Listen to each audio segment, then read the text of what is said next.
Hi everyone, Lauren here, and today we're going to dive into something that might be uncomfortably close to home for some of you, especially if you're building something meaningful in your life like I am. Have you ever found yourself avoiding certain tasks that are ahead of you in your business?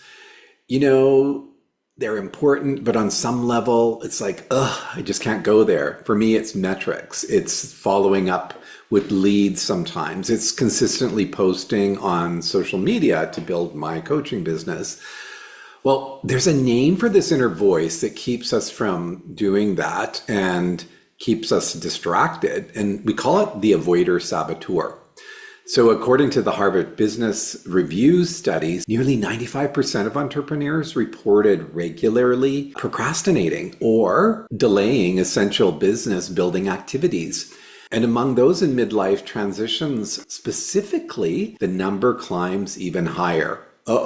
Shocking. So if you've been avoiding key aspects of your business growth, you're not alone. So today I'm going to be sharing with you my own journey with the avoider. It's a fun one, and how it's affected my coaching practice, and more importantly, practical strategies to move past it. I think you'll win and learn from some of these. So feel free to like, to comment, to share, and certainly subscribe. All right. So in positive intelligence, which is one of the core pillars of my coaching approach and program, we identify 9 saboteurs. These are mental patterns that undermine our success and our happiness. The avoider in particular is a sneaky one because it masquerades as self-care and prioritization. The avoider has some telltale characteristics. So I'm going to share a list of these with you, and they'll be listed in the comments below later for you to review. So procrastinates on challenging tasks, especially involving metrics, accountability stuff, focusing on comfortable activities instead of maybe the more important ones. It likes to create a rationale sounding excuse for not doing that essential work. It prefers to wing it rather than create systems or track progress, for example. It has a particular aversion to tasks that might reveal our shortcomings. Eek! And it avoids conflict, says yes to things that maybe it actually doesn't want. And it downplays the importance of real problems often, which obviously that's going to be a problem. It resists others through passive-aggressive means rather than dealing with things directly. It gets lost in comforting routines and habits. So what makes this avoider so dangerous in business and in other areas of our life is that it often presents itself as wisdom. I'm focusing on quality over quantity. Sure, that sounds good, you might tell yourself. Or I'm building authentic relationship, not chasing metrics. So these statements may well be true, but they can also be very sophisticated covers for avoidance. The avoider's favorite thoughts sound like this list. This is just too unpleasant. Maybe if I let it go, it will take care of itself. If I deal with this now, I might hurt someone's feelings. If I get into conflict, I might lose connection with people. I've found balance. I don't need to mess things up. I'd rather give someone else their way than to create a scene. Shazad Charmin, who developed positive intelligence framework, found that the avoider saboteur is particularly prevalent among certain personality types, especially those who value harmony, creativity, and human connection. Sound familiar to many of us in the coaching world? For sure. Let me share something deeply personal that illustrates just how costly the avoider can be. Several years ago, I ran a yoga studio and a program, and I'd poured my heart and soul into this, literally. It was a big part of my journey. I loved the teaching and the community that we built together, and the transformation I witnessed in a lot of my students. But there was one critical area of this journey where the avoider was in full control. And that was in seeking business guidance and direction. I consistently avoided getting proper business mentorship and input or any kind of financial advice. I told myself the following: the business side will work itself out. I just need to focus on being a really good teacher. I don't want to commercialize yoga. It's a spiritual practice. I'll figure it out on my own eventually. Business consultants wouldn't really understand what I'm trying to build here. So that was the rationale. The result? I was always just barely making it work financially, month after month, year after year. I operated on the edge, making just enough to continue, but never building security and certainly not scalability. I was proud of making it work. I wore that like a badge of honor without compromise. But in reality, I was avoiding the hard truths about what I was doing in my business model, quote unquote. And then COVID hits. You can imagine. And because I didn't have this sustainable kind of foundation, because I had avoided any kind of business guidance that would have maybe helped me create a reserve or alternate revenue streams, it was over. It wasn't just a setback, COVID. No, it was bankruptcy. It was done. All of those years of work, the community we'd built, the differences that we were making, gone because my avoider kept me from facing what needed to be addressed. That experience taught me something profound about avoidance. What we avoid doesn't disappear. It actually compounds. And often that very guidance we're avoiding is exactly what we need.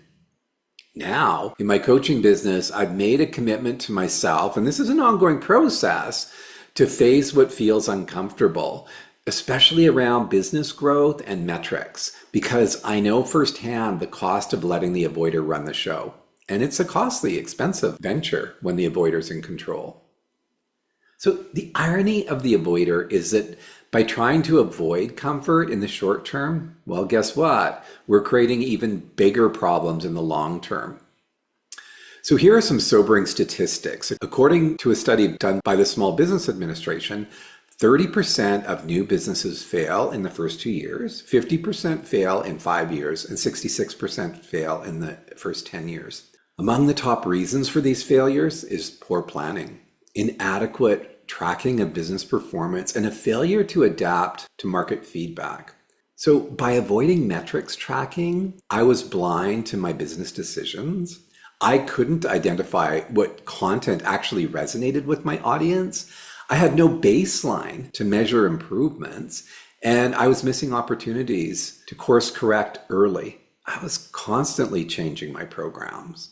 Let me share a costly example. For 3 months, I focused on content strategy, on sharing deep philosophical thoughts about purpose and meaning, topics that are passionate to me. And this is in my coaching business now. But because I wasn't tracking engagement, I didn't realize that the audience wasn't actually responding much to that stuff. But what they were responding to was more of the practical, actionable content about the specifics of midlife challenges. By the time I finally looked at the data, I had spent, at least 40 hours creating content that wasn't effective or connecting with my ideal clients. Think about that. That's an entire week of work lost because my avoider kept me from looking at what was actually working. So this pattern of avoidance doesn't just affect metrics, tracking. It can show up in areas of avoiding conflict with clients, for example, some of those difficult conversations we sometimes need to have, or postponing financial planning or delaying program development. What's fascinating is that avoidance has a neurological basis. Yeah. When we anticipate potential negative feedback or disappointment, our brain's amygdala, so that's the fear center, is activated. And it triggers our fight, flight, freeze response. Research neuroscientist Dr. Andrew Huberman at Stanford shows that avoidance behaviors temporarily reduce this anxiety. So that creates a little bit of a reward pathway in our brain for avoiding. We avoid the uncomfortable task, and that will feel like an immediate relief, thank God. And our brain says, good job, let's do that again. ergo the pattern of avoidance. This is why avoidance is so addictive. It provides instant gratification, but it also prevents us from developing that, what psychologists call distress tolerance. And that's the ability to sit in uncomfortable emotions while taking necessary action. And I would argue that's a problem in all of society, being able to sit in uncomfortable emotions. But here we're talking very specifically about the avoider and building business. For those of us in midlife, this is particularly relevant. By this stage in our life, we have developed very sophisticated avoidance patterns, and these have been reinforced, frankly, for years and decades. They're comfortable, they're familiar, and often invisible because they're so habitual.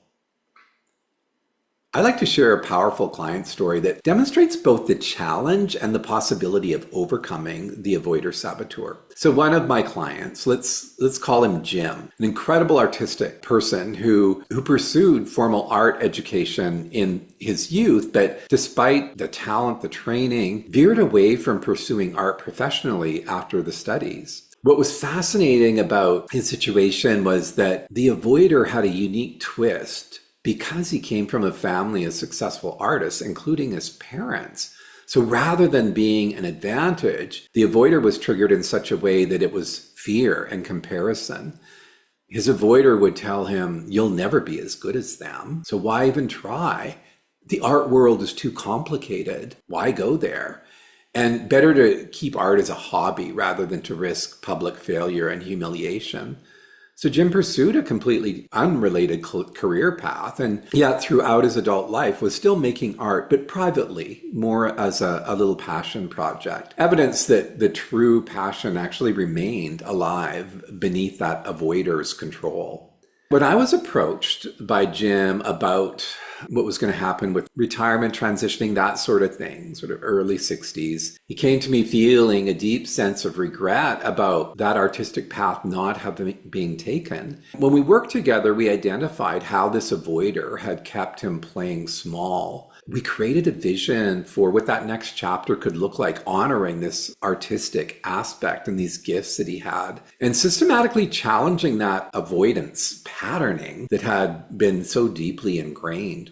So the transformation is really quite remarkable, with him now renting a space in a collective art studio surrounded by a community of other creators, planning a first exhibit in the next few months, and really feeling that newfound freedom from all those fears and the avoidance beliefs that had really been a constraint for so long. And what's really beautiful about this story is that it demonstrates it's never too late to confront what we've been avoiding. It's never too late. So whether it's in business, whether it's in creative pursuits, whether it's in other aspects of your life, midlife offers us a powerful opportunity to recognize these patterns and choose a different path forward. It is all about choice. The first step in overcoming avoider is simply recognizing that it's activated. For me, I notice some of the telltale signs. So suddenly I'll feel tired when I plan to do work on a certain thing. Let's call it metrics work. I'll be like, oh, or finding an urgent task that needs to be attended to right away, out of the blue. Convincing myself that I need to learn more about, how to do metrics better before I can actually get started. Or spending hours perfecting content rather than analyzing its performance. So once I recognize the patterns, I can engage in what positive intelligence calls the sage perspective. So instead of being controlled by the avoider, which is part of the saboteur side of the brain, we want to move into the sage aspect of the brain where I can observe everything with curiosity. So what worked amazingly well for me and for my clients is using a really super simple approach. So we first want to detect that the avoider is present. So as soon as you hear that voice about, withdrawal or can't do that, do something else, you learn to recognize it through physical sensations in your body, through the thoughts and the behaviors that may be signaled by the avoider. So we recognize it first. Again, for me, that's tightness in the chest or a sudden interest in something, not what I'm doing, anything to avoid the task at hand. And then the next thing we want to do is celebrate catching it. This is crucial. So when you do that, caught you moment, The avoider is trying to like chime in and take control. And I want you to give yourself credit for when you do that. That's an important step. You catch the avoider and it's like, you say to yourself, pat on the back. You don't have to physically do it. You just be an internal celebration if that's what you are. But great catch. You caught the avoider. And this positive reinforcement builds PQ intelligence. So PQ, positive intelligence quotient, muscles and makes future detection easier. So we're building new patterns. You also then want to ask, what is one simple next step that I can take? So notice we're not trying to like get to the end solution and have it all done. That's where that overwhelm and that avoidance comes in. Instead, what we're doing is looking at one small step. What's one thing I can do? I could spend 1 minute looking at my LinkedIn analytics right now. And then we want to celebrate that. So the last bit is, again, another celebration. This is key because this creates the positive dopamine hits that we're searching for so that this patterning gets more deeply ingrained in us. This system is deliberately simple because complexity is a friend of the avoider. Complexity feeds the avoider. So the magic happens when we can consistently practice these 4 easy steps and create a new neural pathway that replaces avoidance with awareness and action. As I've implemented this in my business and more broadly in my life, I found that what seemed overwhelming in the past, like tracking all those marketing metrics, becomes a manageable task. When it's broken into these small bite size, what's the next one step I can take? And then I celebrate my challenges. Let me share specifically how I've applied this tracking business metrics, which was my particular avoidance area. So let me just give you a brief summary of that. I start by just tracking LinkedIn engagement on posts, just one number, 1 week. And I would notice when I felt that resistance coming in, that would be the detector. I'd say, good catch. That's the celebrating awareness. Then I'd set a timer for 1 minute, 2 minutes, whatever it may be, and look at the numbers. That's one simple action. And then I would write down one insight that I gained from this, and that would be a way of celebrating. I had that insight.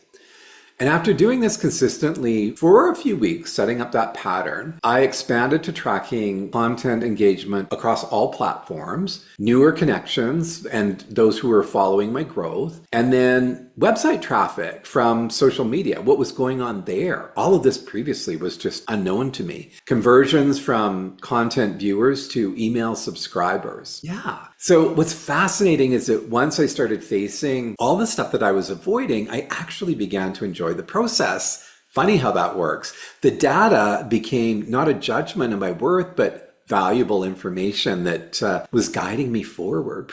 It was a tool. It was a resource. It was wonderful. For example, I discovered that posts about midlife purpose performed 3 times better than just a general coaching content kind of post. And this simple insight allowed me then to refine my messaging ever so slightly and connect more and more effectively to what ideal clients are seeking. So without facing what I was avoiding, I may have continued to create that content that was really not resonating strongly and people were just passing me by. The journey with the Avoider Saboteur connects deeply to the midlife transition many of us are facing. In midlife, we often confront patterns that may have served us earlier, but now hold us back from our evolution, the next stage. Carl Jung called midlife the afternoon of life. I love that.